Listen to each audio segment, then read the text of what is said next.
Hello, dear friends. I'm back with another story. I'm just super excited about my stories today, and I have so many I want to share with you. So, this story is called The Girl Who Never Made Mistakes.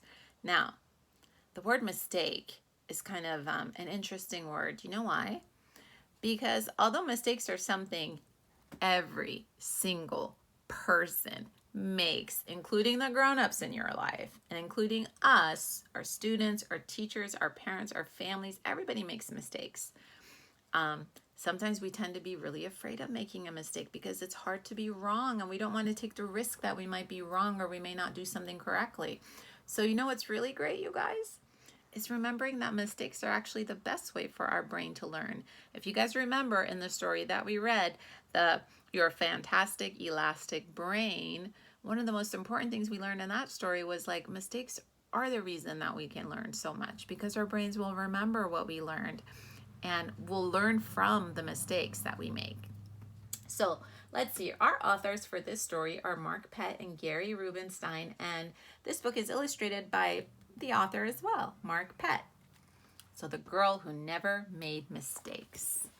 I'm so curious about somebody who never makes mistakes because goodness gracious, I make lots of mistakes. Okay. For Beatrice Bottomwell, Friday began like any other day. Looks like she's just waking up in bed, getting a good stretch in the morning. I see the sunshine coming in. She matched her socks, and of course, she put her shoes on their proper feet. She remembered to feed her hamster, Humbert, his favorite food, broccoli. And when she made a sandwich for her brother Carl's lunch, she used exactly the same amount of peanut butter as jelly. So she made a pretty darn good sandwich. Good for her. When she stepped outside to greet her fans, she didn't forget to say good morning and thank you. They asked if she made her bed. She had. They asked if she forgot to do her math homework. Nope. What about tonight's talent show, they asked. I'm ready, said Beatrice with a smile. After all, her juggling act had won 3 years in a row. This girl is on top of her game. She's really good at stuff, huh? Most people in town didn't even know Beatrice's name. They just called her the girl who never made mistakes. Because for as long as anyone could remember, she never did. Unlike Beatrice, Carl made lots of mistakes. He ate his crayons and drew with his green beans. He danced with his hands and played the piano with his feet. Carl loved to make mistakes. At school, Beatrice was on a cooking team with her 2 best friends, Millie and Sarah. To make their giant rhubarb muffins, they needed 4 eggs. Beatrice went to the refrigerator and carefully chose the biggest, eggiest eggs she could find. But on the way back, her legs slipped out from under her. The eggs went flying. Beatrice was about to make her first mistake. But she didn't. That was close, thought Beatrice. Look, there were 4 eggs, right? She caught it in her mouth, her 2 hands, and on her foot. Sorry, Beatrice, I dropped a piece of rhubarb. Oh, and Illy, she's got the egg in her mouth, so she can't really talk, right? She's saying, don't mention it, Millie. It's okay. Now, for the rest of the school day, Beatrice could not stop thinking about her almost mistake. She's thinking about it in class, and she's thinking about it while she's on the swings. It's really on her mind. On her way home from school, Beatrice watched Millie and Sarah ice skating at the park. Come join us, Millie. It's fun, said Sarah. Beatrice watched them slip and slide on the frozen pond. Millie and Sarah laughed as they wobbled on the ice. No thanks, said Beatrice. At supper, Beatrice barely touched her food. Is everything okay, kiddo? Asked her dad. I'm worried I'll mess up tonight, said Beatrice, and everyone will be watching. Worry? You don't make mistakes, he said with a smile.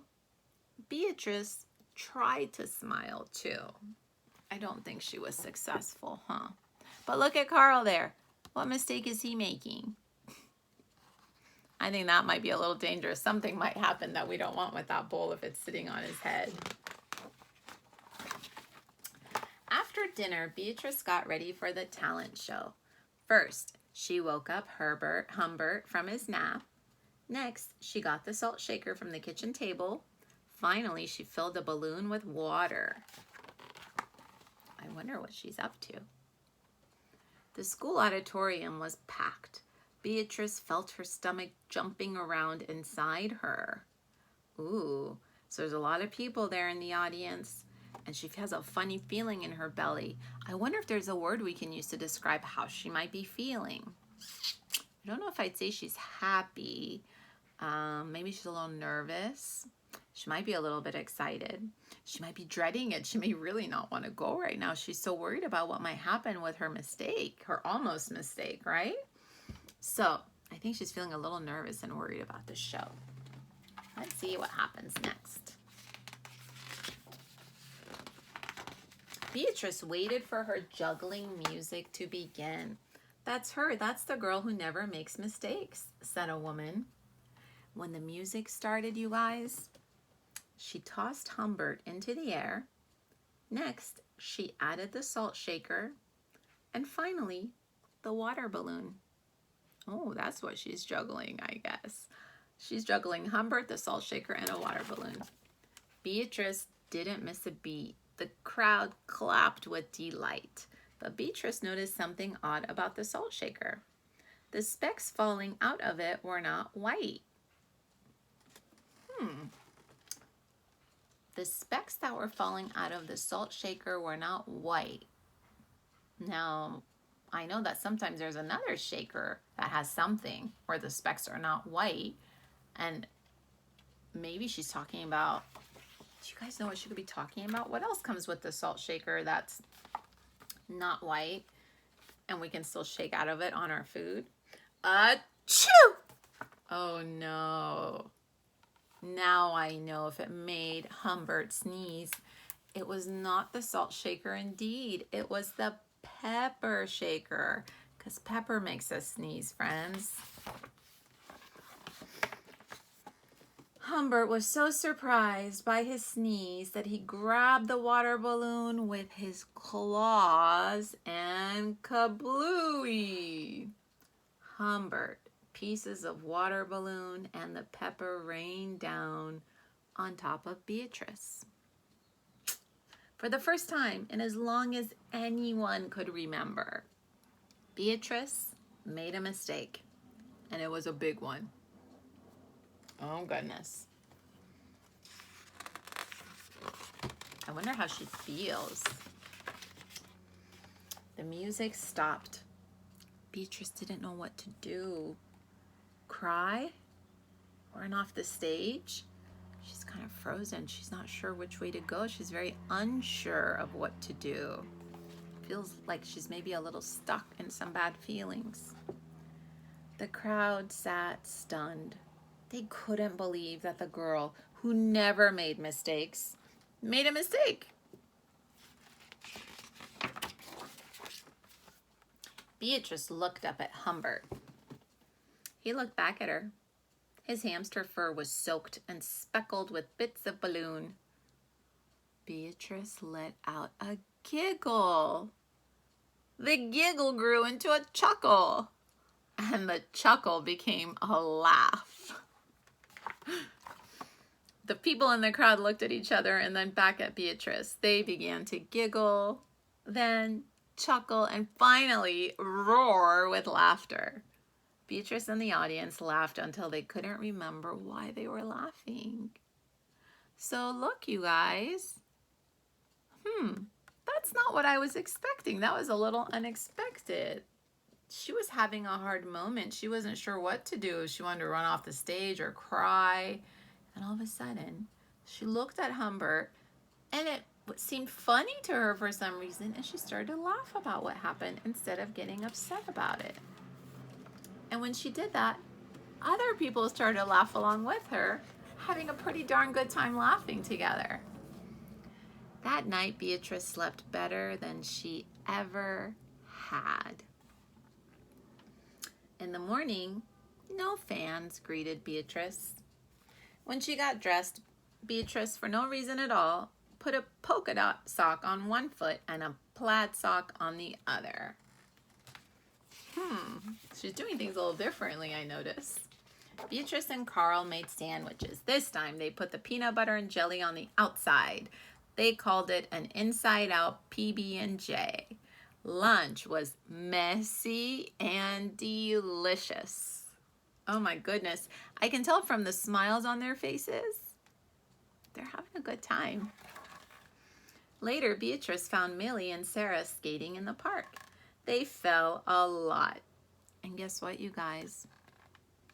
They laughed. They were having a good time, even though it wasn't perfect. And there was lots of mistakes because she wasn't very good at ice skating. Now, friends, people no longer call her the girl who never made mistakes. They just call her Beatrice. The end. I hope you guys like this story. One of my favorite things about this story is how this girl responds to her big mistake. She's had such a life of never making mistakes, right? And all of a sudden she starts to make them. And maybe she was so concerned and worried about what would happen if she actually made a mistake. She thought it would be a very terrible thing if a mistake was made. But guess what? What did she find out? It wasn't actually that big of a deal, huh?